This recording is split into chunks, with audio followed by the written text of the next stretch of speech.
السلام علیکم۔ میں ظہیر میاں اپنے یوٹیوب چینل ظہیر روحانی فائدے میں اپنے سبھی ویورز کا استقبال کرتا ہوں۔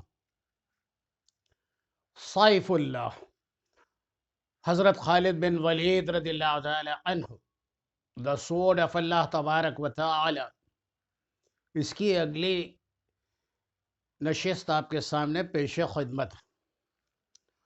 رومی جس دروازے سے بھی باہر آئے تھے وہ لاشیں اور زخمی پھینک کر اسی دروازوں سے واپس اندر چلے گئے۔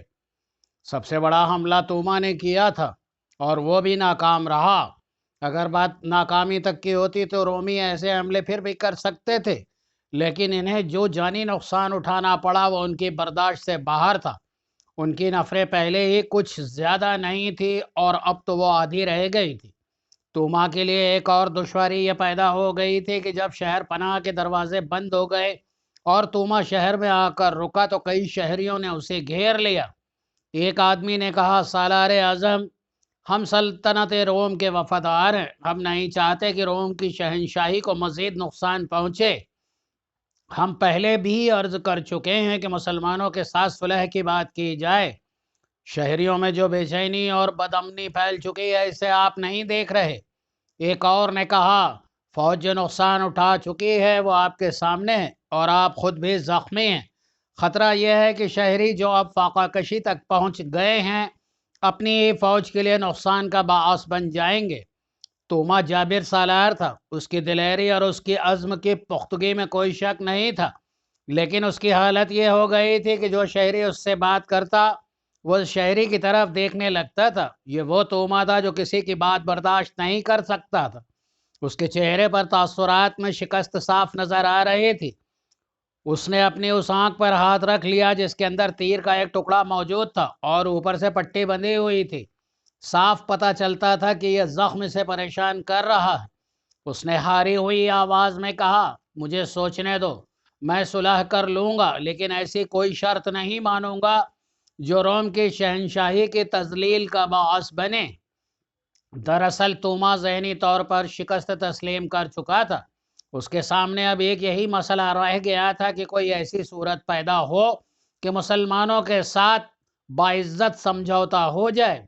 مورخوں کے بیانات کے مطابق اسے کسی نے یہ بتایا کہ مسلمانوں کے نائب سالار ابو عبیدہ رضی اللہ تعالی عنہ نرم مزاج اور سلحجو انسان ہیں۔ اگر ان تک رسائی ہو جائے تو باعزت سمجھوتا ہو جائے گا۔ خالد رضی اللہ تعالی عنہ کے متعلق وہ جانتا تھا کہ وہ مکمل شکست اور ہتھیار ڈالنے سے کم بات نہیں کرتے۔ توما نے اپنے مشیروں کو بلایا۔ باہر مسلمانوں کی کیفیت یہ تھی کہ ان کے حوصلے بڑھ گئے تھے اور وہ للکار رہے تھے کہ اے رومیوں، شہر ہمارے حوالے کر دو، لیکن شہر میں داخل ہونے کا کوئی ذریعہ نظر نہیں آتا تھا۔ خالد رضی اللہ تعالیٰ عنہ نے فیصلہ کر لیا کہ مجاہدین کو 1-2 دن آرام کے لیے دے کر شہر کے دروازے توڑنے کی یا دیوار میں سرنگ لگانے کی کوشش کریں گے۔ صبح طلوع ہوئی تو اللہ تبارک و تعالیٰ نے ایک غیر مسلم کو خالد رضی اللہ تعالیٰ عنہ کے سامنے کھڑا کر دیا۔ یہ ایک یونانی تھا جس کا نام یوسف ابن مرقس تھا۔ وہ رات کے وقت جب رومی اندر بیٹھے تھے اور اپنے زخم چاٹ رہے تھے، شہر کی دیوار سے ایک رسے کے ذریعے اترا تھا۔ اس نے کہا کہ وہ ایک لڑکی حاصل کرنے کے لیے اپنی جان کا خطرہ مول لے کر آیا ہے۔ یہ لڑکی بھی یونانی تھی اور یہ 18 ستمبر 634 عیسوی بحوالہ 19 رجب 13 ہجری کا واقعہ ہے۔ 18 ستمبر 634 عیسوی کی رات تھی۔ خالد رضی اللہ تعالیٰ عنہ کو بتایا گیا کہ قلعے کے اندر سے ایک آدمی آیا ہے جو اپنا نام یونس ابن مرقس بتاتا ہے۔ خالد رضی اللہ تعالیٰ عنہ نے کہا، وہ قلعے سے نہیں آیا۔ اگر قلعے کے اندر سے ہی آیا ہے تو نیت صاف نیت سے نہیں آیا۔ اگر باہر سے آیا ہے تو اس کی نیت ٹھیک نہیں ہو سکتی۔ وہ رومیوں کا جاسوس ہوگا، اسے میرے پاس بھیج دو۔ وہ ایک جوان سال آدمی تھا، خوبرو اور فرتیلا تھا۔ خالد رضی اللہ تعالیٰ عنہ کے 2 محافظوں نے اس کی تلاشی لی۔ اس کے کمر بند میں ایک خنجر اڑسا ہوا تھا جو اس نے چھپا کر نہیں رکھا تھا۔ یہ اسے لے کر اسے خالد رضی اللہ تعالیٰ عنہ کے خیمے میں بھیج دیا گیا۔ خالد رضی اللہ تعالیٰ عنہ نے اسے سر سے پاؤں تک دیکھا، پھر اس پر نظریں جما دی۔ اس جوان سال آدمی نے کہا، سالار اعلیٰ مجھے شک کی نگاہوں سے دیکھ سکتے ہیں، میں آپ کے دشمن کے قلعے سے آیا ہوں، آپ کو مجھ پر شک کرنا چاہیے۔ میرا نام یونس ابن مرقس ہے اور میں یونانی ہوں، آپ کی اور رومیوں کی جنگ کے ساتھ مجھے کوئی دلچسپی نہیں۔ خالد رضی اللہ تعالیٰ عنہ نے کہا، یونان کے جوان کیا یہ بہتر نہیں ہوگا کہ اپنے آنے کا مقصد فوراً بتا دو؟ یوسف ابن مرقس نے کہا، مقصد میرا ذاتی ہے، اگر آپ یہ پورا کر دیں تو میں آپ کی مدد کر سکتا ہوں۔ تو میری کیا مدد کر سکتا ہے؟ میں آپ کو قلعے کے اندر پہنچا سکتا ہوں۔ یوسف ابن مرقس نے کہا، پھر دمشق آپ کا ہوگا۔ خالد رضی اللہ تعالیٰ عنہ نے پوچھا، تو قلعے سے نکلا کیسے؟ میں کیسے یقین کروں کہ تو جھوٹ نہیں بول رہا ہے؟ میں باب الشرک کے قریب فصیل سے رسہ لٹکا کر اترا ہوں۔ یوسف ابن مرقس نے کہا، میرے آنے کا مقصد بھی سن لیں سالار اعلیٰ۔ دمشق میں یونانیوں کے 3-4 خاندان آباد ہیں، ایک یونانی لڑکی کے ساتھ میری محبت ہے، میں آپ کو بتا نہیں سکتا کہ ہم دونوں ایک دوسرے کو کس طرح چاہتے ہیں۔ آپ کی فوج نے دمشق کا محاصرہ کیا تو اس سے تھوڑی دیر پہلے ایک لڑکی کے ساتھ میری شادی ہو گئی۔ اتنے میں شہر میں شور اٹھا کہ مسلمانوں نے شہر کا محاصرہ کر لیا ہے۔ لڑکی کے والدین نے لڑکی کو میرے حوالے کرنے سے انکار کر دیا، کہتے ہیں کہ محاصرہ ٹوٹ جانے کے بعد لڑکی کو میرے حوالے کریں گے۔ سالار اعلیٰ، میں محبت کے ہاتھوں اتنا مجبور ہوں کہ انتظار نہیں کر سکتا۔ دراصل لڑکی کی ماں کی نیت ٹھیک نہیں ہے، وہ اپنی بیٹی کی شادی ایک بڑے ہی مالدار تاجر کے ساتھ کرنا چاہتی تھی، لیکن اس کی بیٹی نے میری محبت کی خاطر اسے مجبور کر دیا کہ اس کی شادی میرے ساتھ کر دے۔ آپ کی فوج نے شہر کو محاصرے میں لے لیا ہے تو اسے بہانہ مل گیا۔ اس نے کہا کہ ہر کوئی شہر کے دفاع میں لگا ہوا ہے، اچھا نہیں لگتا کہ تم دونوں شادی کی تقریب مناؤ۔ خالد رضی اللہ تعالیٰ عنہ نے کہا، لیکن میں کیا کر سکتا ہوں؟ کیا میں یہاں محبت کی داستانیں سننے آیا ہوں؟ تو وہ بات فوراً کیوں نہیں بتا دیتا جو کہنے آیا ہے؟ اگر تو کسی اور نیت سے آیا ہے تو یہاں سے زندہ کس طرح واپس جائے گا؟ یوسف ابن مرقس نے آہ لے کر کہا، آہ ابن ولید، کون ہے جو تیرے خیمے میں بری نیت سے آنے کی جرات کر سکتا ہے، جس نے سلطنت روم جیسی عظیم اور جابر سلطنت کی بنیادوں کو ہلا ڈالا ہے؟ اور مجھ جیسے معمولی عام آدمی سے انہیں ڈرنا نہیں چاہیے۔ یہ بھی سوچ کہ میں رومی نہیں یونانی ہوں، مجھے صرف اپنی بیوی چاہیے اور آپ کو دمشق چاہیے۔ راز کی بات یہ ہے کہ 3-4 دن لڑائی نہیں ہوگی۔ آپ نے پوچھا، کیوں نہیں ہوگی؟ یونس ابن مرقس نے جواب دیا، دمشق کا سالار توما زخمی ہے، لیکن لڑائی نہ ہونے کی وجہ صرف یہ نہیں ہے، ایک وجہ یہ بھی ہے کہ شہر کے لوگ سالار توما کے پیچھے پڑے ہوئے ہیں کہ وہ مسلمانوں کے ساتھ جنگ بندی اور صلح کی بات کرے۔ شہر میں اناج کی قلت قحط کی حد تک پہنچ گئی ہے، اور سب سے بڑی وجہ لڑائی نہ ہونے کی یہ ہے کہ کل رات دمشق کے لوگوں کا ایک جشن ہے جس میں روم کی فوج بھی شریک ہوگی۔ کسی کو کسی کا ہوش نہیں ہوگا۔ میں آپ کی یہ مدد کروں گا کہ فصیل پر کمند پھینکنے کی موضوع جگہ بتا دوں گا۔ آپ کے چند ایک آدمی فصیل پر چڑھ آئیں اور اندر سے ایک دروازہ کھول دیں اور پھر آپ کی فوج شہر میں داخل ہو جائے۔ بعض مورخوں نے لکھا ہے کہ اہل دمشق اپنا کوئی سالانہ جشن منا رہے تھے۔ ایسے جشن میں وہ اتنی زیادہ شراب پیتے اور رنگرلیاں میں ایسے مگن ہوتے تھے کہ انہیں اپنے پرائی کی ہوش نہیں رہتی تھی، اور فوج بھی اس میں شریک ہوتی تھی۔ لیکن ایسے محاصرے کی حالت میں دمشق والوں کا ایسا جشن منانا کہ وہ اپنے ہوش و حواس بھی کھو بیٹھے قابل یقین نہیں لگتا تھا۔ دمشق کے اندر کی حالت بیان کی جا چکی ہے۔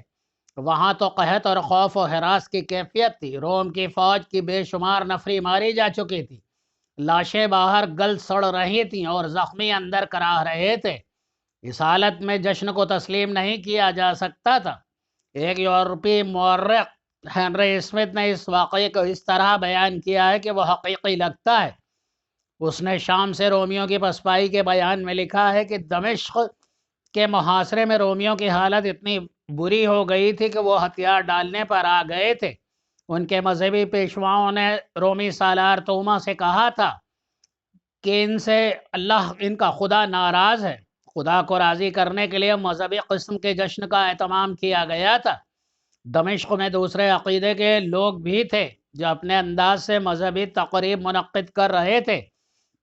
چونکہ یہ مذہب کا اور فتح کے لیے دعا کا معاملہ تھا، اس لیے اس میں ہر کسی کو شرکت لازمی تھی۔ فوج کو بھی اس میں شامل ہونا تھا۔ ایک یورپی مورخ نے یہ بھی لکھا ہے کہ ایسا کوئی خطرہ نہیں تھا کہ مسلمان قلعے پر چڑھائی کر دیں گے۔ یہ کوئی آسان کام نہیں تھا۔ مسلمانوں کی اپنی حالت ایسی مضبوط نہیں رہی تھی کہ وہ ہلہ بول دیتے۔ یہ تو خالد رضی اللہ تعالیٰ عنہ کا عزم تھا اور انہیں اپنے تمام سالاروں کا بھرپور تعاون حاصل تھا کہ دمشق کو چند دنوں میں سر کرنا ہے۔ یونس ابن مرقس کے متعلق تمام مورخ متفق ہیں۔ تو اس نے خالد رضی اللہ تعالیٰ عنہ کو قائل کر لیا کہ وہ انہیں قلعے میں داخل کرا دے گا، اس کے عوض وہ یہ چاہتا ہے کہ اس کی بیوی اسے دلا دی جائے۔ خالد رضی اللہ تعالیٰ عنہ نے اس یونانی پر اعتبار کر لیا اور سب سے پہلے اسے اسلام کی دعوت دی۔ یونس ابن مرقس نے کہا، میں نے اسلام کے متعلق بہت کچھ سنا ہے، لیکن مجھے کوئی بتانے والا نہ تھا، میرا ہاتھ تھامنے والا کوئی نہ تھا۔ مجھے اپنے پاس رکھیں، میں خوشی خوشی اسلام قبول کرتا ہوں۔ کیا مجھے اپنا نام بدلنا پڑے گا؟ خالد رضی اللہ تعالیٰ عنہ نے کہا، نہیں، تمہارا نام پہلے ہی اسلامی ہے۔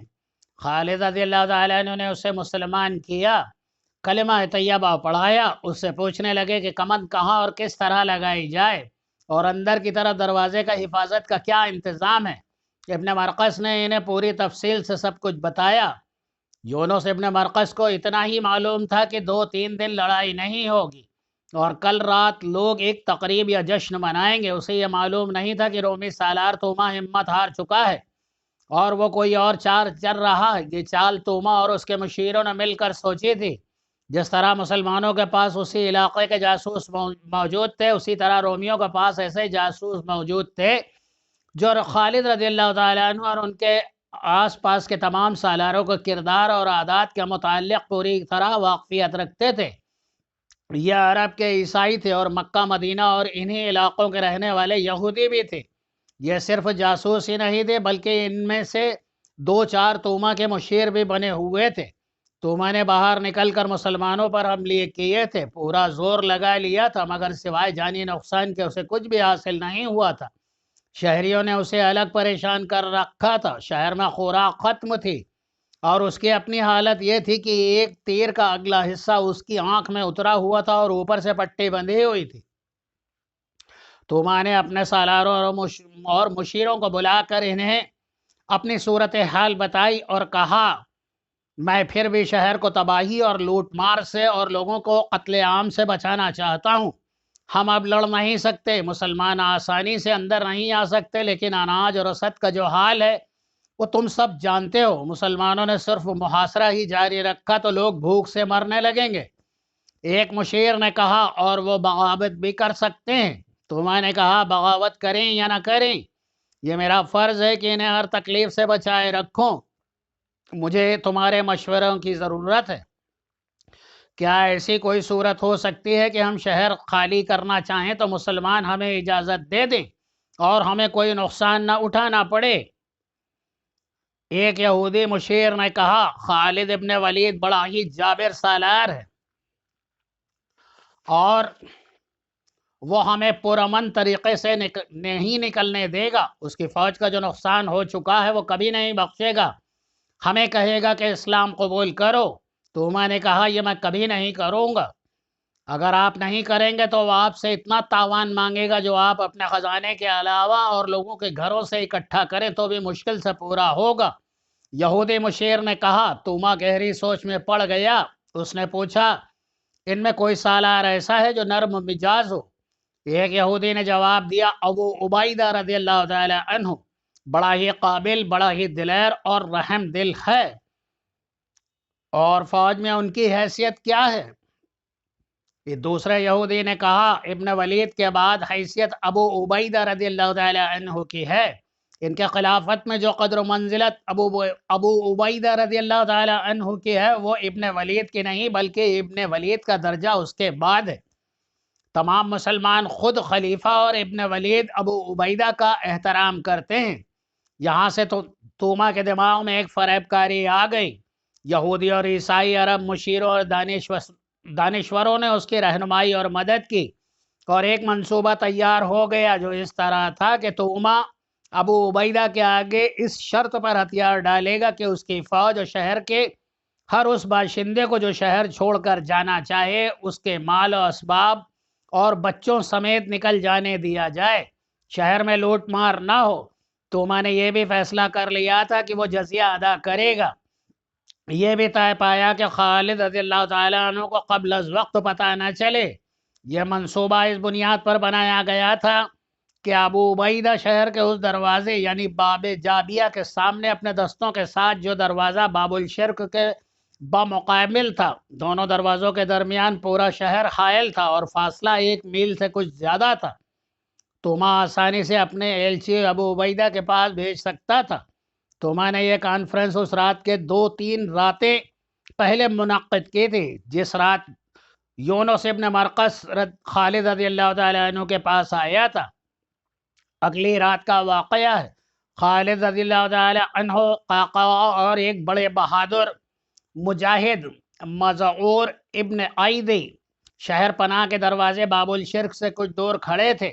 ان کے ہاتھوں میں رسے تھے، دیوار پر کے ساتھ لگے 100 مجاہدین کھڑے تھے۔ یہ سارے لشکر میں سے ایسے چنے ہوئے نڈر اور ذہین مجاہدین تھے۔ یونس ابن مرقس خالد رضی اللہ تعالیٰ عنہ کے ساتھ تھا، اسی نے خالد رضی اللہ تعالیٰ عنہ کی جگہ بتائی تھی، وہ رسے کے ذریعے یہیں سے اترا تھا۔ خالد رضی اللہ تعالیٰ عنہ اپنی زندگی کا بہت بڑا خطرہ مول لے رہے تھے، وہ سپہ سالار تھے، انہیں اوپر نہیں جانا چاہیے تھا، پکڑے جانے کا امکان تھا، مارے جانے کا خطرہ تھا، لیکن وہ اس خطرے میں کسی اور کو نہیں ڈالنا چاہتے تھے۔ انہیں اعتماد تھا کہ ان کے نہ ہونے سے مجاہدین میں بددلی نہیں پھیلے گی اور ابو عبیدہ ان کی جگہ لے لیں گے۔ یہ فیصلہ پہلے ہی ہو چکا تھا کہ خالد رضی اللہ تعالیٰ عنہ کے غیر حاضری میں سالار اعلیٰ ابو عبیدہ رضی اللہ تعالیٰ عنہ ہوں گے۔ خالد رضی اللہ تعالیٰ عنہ نے اپنے ہاتھ سے کمند اوپر پھینکی۔ دیوار کی بلندی 13-14 گز تھی۔ کمند دیوار کے اوپر اٹک گئی۔ انہوں نے کچھ دیر انتظار کیا، دیوار پر کوئی حرکت نہ ہوئی، جس کا مطلب یہ تھا کہ اوپر کوئی نہیں تھا۔ اگر کوئی تھا بھی تو اسے پتہ نہیں چلا کہ دیوار پر کمند پھینکی گئی ہے۔ خالد رضی اللہ تعالیٰ عنہ نے اپنے آپ کو مزید خطرے میں یوں ڈالا کہ سب سے پہلے خود کمند کے ذریعے اوپر گئے۔ ان کے پیچھے قعقاع مذعور بن عیدی رضی اللہ تعالیٰ عنہ اوپر گئے۔ اوپر کوئی بھی نہیں تھا۔ دیوار کا حصہ شہر سے کچھ دور تھا۔ شہر کی آوازوں سے پتہ چلتا تھا کہ لوگ جاگ رہے ہیں اور کسی تقریب میں مصروف ہیں۔ خالد رضی اللہ تعالیٰ عنہ کو یقین آ گیا کہ یونس ابن مرقس نے انہیں دھوکہ نہیں دیا ہے۔ انہوں نے دیوار یعنی شہر کی فصیل کے ساتھ ساتھ وہ 3-4 رسے باندھ کر نیچے لٹکا دیے جو اسی مقصد کے لیے ساتھ لائے گئے تھے۔ ان کے 100 مجاہدین میں سے 50 ان رسوں کے اوپر چلے گئے۔ یونس ابن مرقس بھی ان کے ساتھ تھا، وہ خالد رضی اللہ تعالیٰ عنہ کا گائیڈ تھا۔ خالد رضی اللہ تعالیٰ عنہ نے ان جامازوں میں کچھ کو اس کام کے لیے دیوار پر بیٹھا دیا کہ رومی فوج کے آدمی اگر اوپر آ جائیں تو انہیں ختم کر دیں، لیکن خاموشی سے، تاکہ شہر میں کسی کو پتہ نہ چل سکے۔ ہر کام خاموشی سے کرنا تھا۔ خالد رضی اللہ تعالیٰ عنہ نے قعقاع اور مذعور کو اپنے ساتھ رکھا اور 50 جانبازوں میں سے باقی کو اپنے ساتھ فصیل سے اتار کر لے گئے۔ جیسے ہی وہ دیوار سے اترے، انہیں کسی کی باتیں سنائی دی۔ یونس ابن مرقس نے خالد رضی اللہ تعالیٰ عنہ کے کان میں سرغوشی کی، رومی سپاہی، میں ان کی زبان سمجھتا ہوں۔ خالد رضی اللہ تعالیٰ عنہ نے یونس ابن مرقس سے کہا، انہوں نے ان کی زبان میں رعب سے کہو کہ جلدی چلو۔ اپنے جانبازوں سے کہا، تلواریں نکال لو اور اتنی تیزی سے وار کرنے ہیں کہ رومیوں کے منہ سے کوئی آواز نکالنے کی مہلت نہ ملے۔ یونس ابن مرقس نے فوجی افسروں کی طرح بڑے رعب سے رومی سپاہیوں کو بلایا۔ ان کے آنے تک خالد رضی اللہ تعالیٰ عنہ کے جانباز گھیرے کی ترتیب میں ہو گئے۔ رومی سے سپاہی کم و بیش 40 تھے۔ وہ دوڑ آئے۔ رات کا وقت تھا، چاند آدھی رات کے لگ بھگ افق سے اٹھا تھا۔ جب رومی آ رہے تھے تو اس وقت چاند شہر کی فصیل کے اوپر آ گیا تھا۔ رومی سپاہی خالد رضی اللہ تعالیٰ عنہ کے جانبازوں کو اپنے آدمی سمجھے ہوں گے۔ وہ قریب آئے تو مسلمان جانباز تلواروں سے ان پر ٹوٹ پڑے۔ ان میں سے 7-8 نے تلواریں نکالی اور مقابلے کی کوشش کی، لیکن مارے گئے مگر خاموشی ٹوٹ گئی۔ 2-3 رومی سپاہیوں نے زخمی ہوتے ہی بڑی اونچی آوازوں میں شور بپا کر دیا کہ مسلمان قلعے میں داخل ہو گئے ہیں۔ خالد رضی اللہ تعالیٰ عنہ نے کہا اب دروازہ فوراً کھلنا چاہیے، رومی فوج کو آنے میں وقت نہیں لگے گا، میرے پیچھے آؤ۔ جہاں دروازہ تھا وہاں دیوڑی تھی۔ خالد رضی اللہ تعالیٰ عنہ نے اپنے جانبازوں کو کے آگے تھے، وہ دوڑتے ہوئے دروازے تک دیوڑی میں گئے۔ وہاں صرف 2 رومی سپاہی تھے جن کے ہاتھوں میں برچیاں تھیں۔ وہ شور سن چکے تھے، اس لیے مقابلے کے لیے تیار تھے، لیکن خالد رضی اللہ تعالیٰ عنہ نے انہیں مقابلے کی زیادہ مہلت نہ دی۔ ایک کو خالد رضی اللہ تعالیٰ عنہ نے اور دوسرے کو قعقاع نے مار ڈالا۔ خالد رضی اللہ تعالیٰ عنہ نے حکم دیا دروازہ کھولو اور زیادہ سے زیادہ آدمی باہر تیار رہو، رومی آ رہے۔ دروازے کی طرف بڑے وزنی تالے لگے ہوئے تھے اور بڑی زنجیریں باندھ کر دروازے کو مستحکم کیا گیا تھا۔ بڑی مشکل سے تالے توڑے گئے اور زنجیریں بھی اتار دی گئیں۔ خالد رضی اللہ تعالیٰ عنہ دروازہ کھول کر باہر نکلے اور ان کے باقی 50 جانباز باہر کھڑے تھے۔ خالد رضی اللہ تعالیٰ عنہ نے انہیں اندر بلایا اور کہا کہ وہ دروازے کے باہر پھیل کر مقابلے کے لیے تیار رہیں، رومی فوج آ رہی ہے۔ اس کے ساتھ ہی اس دروازے کے سامنے جو دستے تھے انہیں خالد رضی اللہ تعالیٰ عنہ تیاری کا حکم دے آئے تھے۔ یہ حکم بھی یہ تھا کہ دروازہ کھلتے ہی طوفان کی طرح دروازے میں داخل ہو جائیں۔ دروازہ کھلتے ہی یہ دستے طوفان کی طرح دروازے میں داخل ہونے لگے۔ چاند اب اور اوپر آ گیا تھا۔ اپنے اور پرائے کی پہچان میں سہولیت پیدا ہو گئی تھی۔ ادھر سے رومی فوج کا ایک دستہ باب الشرق کی طرف آ رہا تھا۔ یہ مسلمانوں کی طوفانی لپیٹ میں آ گیا اور ذرا سی دیر میں یہ دستہ لاشوں میں تبدیل ہو گیا۔ دمشق کی تمام تر فوج فصیل کی طرف دوڑی اور جن دستوں کو جن دروازوں کی ذمہ داری دی گئی تھی وہ تقسیم ہو کر ان دروازوں کے سامنے چلے گئے۔ سارے شہر میں بھگدڑ مچ گئی۔ شہری پہلے ہی ڈرے ہوئے تھے، وہ بھاگ نہیں سکتے تھے، دروازے بند تھے۔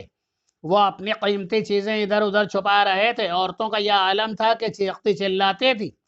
عورتوں کی چیخ نما آوازیں سنائی دینے لگی، یہ ہمارے آدمی بغیرت ہیں، ہمارے آدمی ہمیں مسلمانوں سے نہیں بچا سکتے، ہمارے آدمی بزدل ہیں، اپنی جانیں بچاتے پھر رہے ہیں۔ عورتوں کی اس طعنہ زنی نے دمشق کے جوانوں کو گرما دیا۔ وہ تلواریں اور برچیاں لے کر نکل آئے۔ اس طرح رومی فوج کو سہارا مل گیا، لیکن خالد رضی اللہ تعالیٰ عنہ کے دستے رومیوں پر حاوی ہو چکے تھے۔ مسلمان محاصرے سے تنگ آئے ہوئے تھے۔ وہ دمشق کو فتح کرنے کے لیے قہر و غضب سے لڑ رہے تھے۔ تقریباً تمام مورخوں نے لکھا ہے کہ خالد رضی اللہ تعالیٰ عنہ نے ایسا دانشتہ طور پر کیا تھا کہ ان کے پاس اتنا وقت نہیں تھا کہ انہوں نے دوسرے دروازوں پر جو سالار متعین کیے تھے انہیں نہ بتایا کہ آج رات کیا کرنے والے ہیں۔ خالد رضی اللہ تعالیٰ عنہ نے ابو عبیدہ رضی اللہ تعالیٰ عنہ تک کو اطلاع نہ دی کہ وہ بڑا خطرہ مول لے رہے ہیں۔ کسی بھی تاریخ میں ان سوالوں کے جوابات نہیں ملتے کہ خالد رضی اللہ تعالیٰ عنہ نے ایسی غلطی کیوں کی تھی۔ ابو عبیدہ رضی اللہ تعالیٰ عنہ وہاں سے بہت دور تھے۔ انہوں نے شہر میں شور سنا تو کہنے لگے کہ رومیوں نے کسی دروازے سے باہر جا کر اس دروازے پر مسلمان دستوں پر حملہ کیا ہے۔